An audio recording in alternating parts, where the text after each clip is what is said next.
cancer is one of the things that people are frightened of. Frightened. Yeah, you can imagine why. And you face the worst fear of so many people around the world. Yeah. What is that? Is that freeing? Does that make you angry? What does the fact that you, of everybody, has to face this, what does that do to you? How do you feel about that? First off, it's like confusion. Because you're like, you know how you see your life and you see a vision, you see a path for your life. Yes. There's some things that you don't even see. That it, like, even if you imagine the worst case scenarios, these scenarios won't play Don't come into your mind. So I didn't see it happen. And then I was just confused because I know I try to live healthy. I was asking myself, okay, is this going to be the end of it? Like you rightly said, it's a disease that people fear. Yes. And it's a disease that people fear here more because it's not something that you see like people having every day. There were not a lot of people that could understand what I was going through physically, mentally. So it was hard to find somebody to lean on. Especially when doctors ask me when they're, filling out tests, is there a history of cancer in your family? I'm like, no. Just no, of course not. Is there a history of, I'm like, no, guys, there's no history. Yeah. So I'm the, no, I'm the last. You're last, yes. I like that. I'm the last to go through this. We have joyful moments in our lives that we don't even prepare for, that we don't even anticipate, but it happens. Yes. So are you telling me your life is going to stop because of that joyful or that sad moment? It's not, like I said, it's not easy going through that or, putting your mind through that or putting your soul or your spirit through that. But you have to fight. If you want to live, you have to fight. If you want to live, you have to fight. That's the thing, because nobody's going to give you the life that you want. You know what? Life really does need to go on. Yeah. Life really does need to go on. I like that. I like that because it puts a reason behind it. It's not that life, people say life goes on, be like, no, but it needs to. It needs to. Everything you're going through is a pass through until you're dead. To the future self, until you are dead. Until there's no longer a future self. That's powerful. Is it a miracle that you are? When I say miracle, I don't mean like prayer. Yeah. I mean like, when this news broke out, it just didn't seem, that kind of thing that you're like, how is he going to get through this?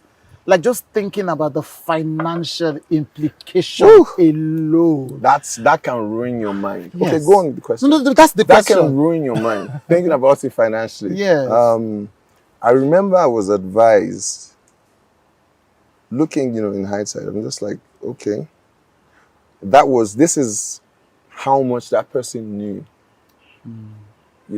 in dealing with that type of circumstance. Like that, so I'm not like, okay, I don't hold anything against them. That's how much they knew. We can't give out more than we know. Because then, I don't know if they've had anybody around them. Damn. So it was coming from a professional point of view, from a PR point of view. And they're like, I shouldn't make it public. Right. Because it was going to ruin my life. Okay. And I thought about it, so I was like, hey, media, Nigeria, what is going to happen if I go out in public? Because I'm a very private person. As much as I go out and I have fun, I meet people, I love meeting people, I love interacting with people. I also have I just feel, because as a man also in our society, they don't give you that impression. You're a man, you need to handle this, take care of me, okay, this. So I didn't want to put it out there. I did everything I could with what I had financially, savings and everything, and I just went dry. So at that point I said, okay, you know what? That's it. Maybe that's my life. Maybe that's where it's going to happen. So if it's going to kill me, it kills me. So I'm not going to put it out there. It was a circle of friends actually, said, guy, will slap you. You have to. You have to. You can't. We don't know you as someone that gives up. Yeah. But I was like, see, you guys, I have a career also that I'm trying. Like at that point, my career seemed like, I have a career that I want to balance with my life and all that, and it doesn't fit well. An expert in PR is telling me that if I put it out, I'm ruined. So what are you saying? Like, you have to live first. Just live. Be alive to breathe and walk around. Then we can talk about that. I put it out there. I went broke financially, of course. Yes. I put it out there. People, and the response to dates. Do you know, I feel like I've used my joker in life. I'm telling you, because I'm like, I didn't expect such an outpouring. Yeah, so I was like, okay, is that it? Like, does life give you one joker card to play with, and you can just use it? And is that it for me? So what else am I going to face? I mean, will I need a joker again? But I don't think life gives you one joker. But yeah, but it's a good way to think of it. I don't think so. Yeah, no. So that was the place I was in then. So people responded, and you know, they carried me through. That's they carried you through. Yeah, they carried me. Without them, I wouldn't be here. Yes, you did an operation in Turkey. Yeah, yes, right. Yeah, I finished the, you know, I did what I could here in Nigeria. In Lagos, then results then. I went to Istanbul. So Turkey makes... They made upwards of 800 million. They call it medical tourism. I'm sure you've heard of it. Yes, so there is that. Yes. And they even came back in 2019. They're like, oh, you know, Turkey's embassy, come and speak at Echo Hotel. Tell us. They were aiming at making over $1 billion in 2019. Wow, so I didn't know that. That money can be in here, in Nigeria. Yes. And we have people that are playing with something that is as basic as healthcare. It's human rights. Yeah. So with you, it's just amazing because you are like every typical stereotype of a young person. You know, you are happening. You are doing the job, the fun job. You are good looking. You are stylish. So it's like all those boxes that people check. Yeah, there's like, this one is young and getting it. Yes, sir. And there are a lot of young and getting it people who are watching. You know, and then something like this hits with the benefit. So two things. First, when it hits, how did you find out? You know, and I think I'll take that question. The second question is, with the benefit of hindsight, if somebody else has to face such a thing, how would you tell them to react? But that's first. How did you find out? React? How did you find out? And how did you react? Okay, so I found out from a doctor friend of mine, a specialist, ear, nose, and throat. But before that, I'd been having, you know, everyday symptoms that I normally have because I've been on radio, I listen to loud music. Ear infection. Yes. It wasn't the first time I was having an ear infection. So in 2016, I kept having this ear infection that didn't go away. But, you know, just continued getting worse. So it was like October, November, December, ear infection. I was always going to a pharmacy, particular pharmacy, to get drugs. And in January of 2017, my pharmacist told me that, you know what, guy, go to a specialist.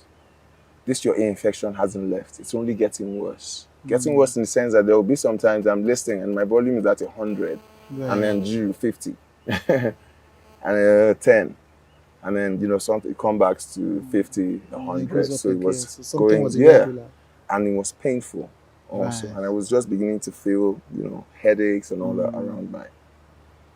So I did that. Went to a specialist, the one that she recommended.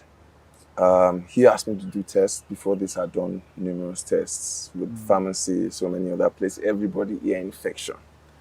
So the nose, throat, and eye specialist. So asked me to do a test, series of tests. I did it, did x-rays, did tests, came back, and he looked at me and was like, okay, go do another test. I'm like, what is this? Like, I'm spending money doing tests. Yeah, I did another test. I was a long time to do, I won't lie. I didn't do it for like 2 weeks. I'm like, F it, man. I don't want to do anything here. But I did it after 2 weeks because that thing continued. I took it back to him 2 weeks after. And, you know, he was like, okay, sit down. You know when a doctor tells you, sit down? Sit down. Yeah, well, so like, sit down. And I sat down and he was like, okay, so there's something I tell you. Do you drink? I'm like, yeah, I drink. Do you smoke? Yeah. I smoke. I only smoke for like, what, 1 year? Believe me, 1 year.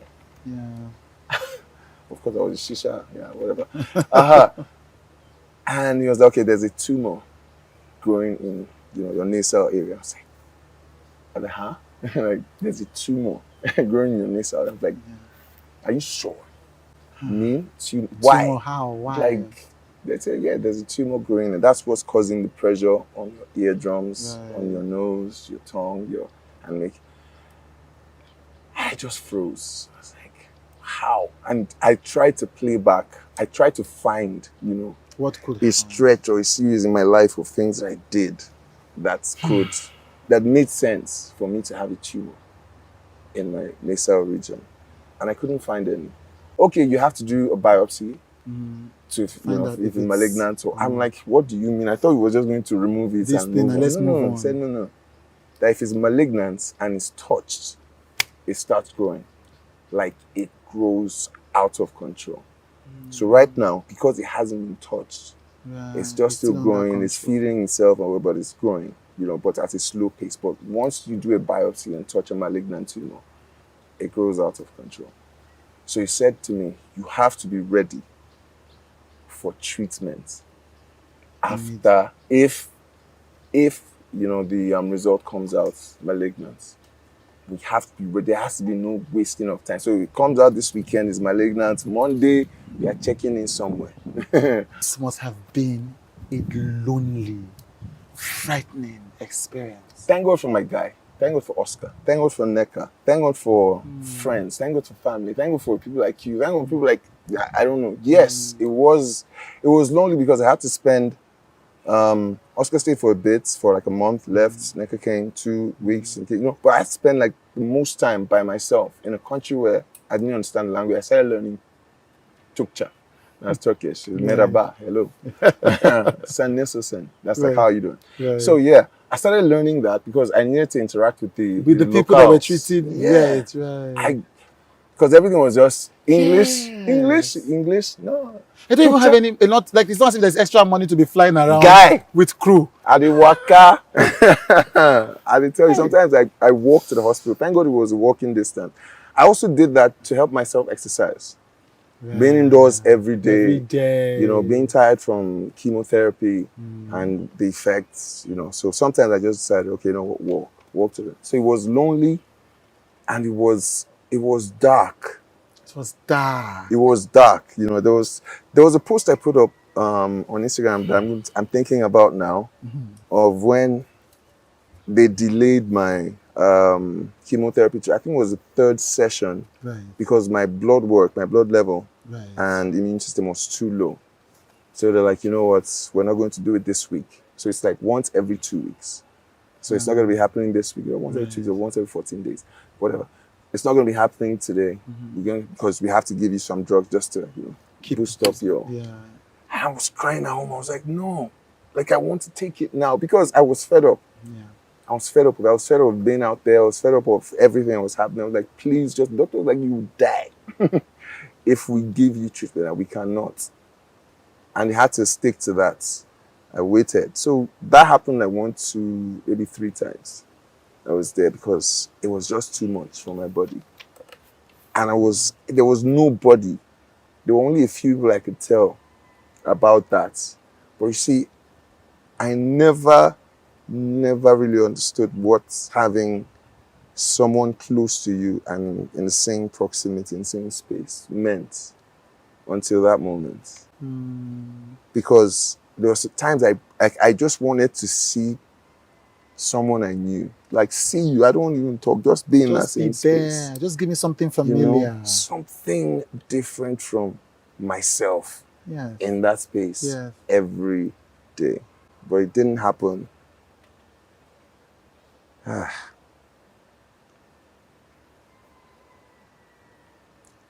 That's the most I can say about that. How does life change after such a dramatic, If you're like me, who's very, I sit back and I ponder about things a lot. Coming back into Nigeria after treatment was concluded,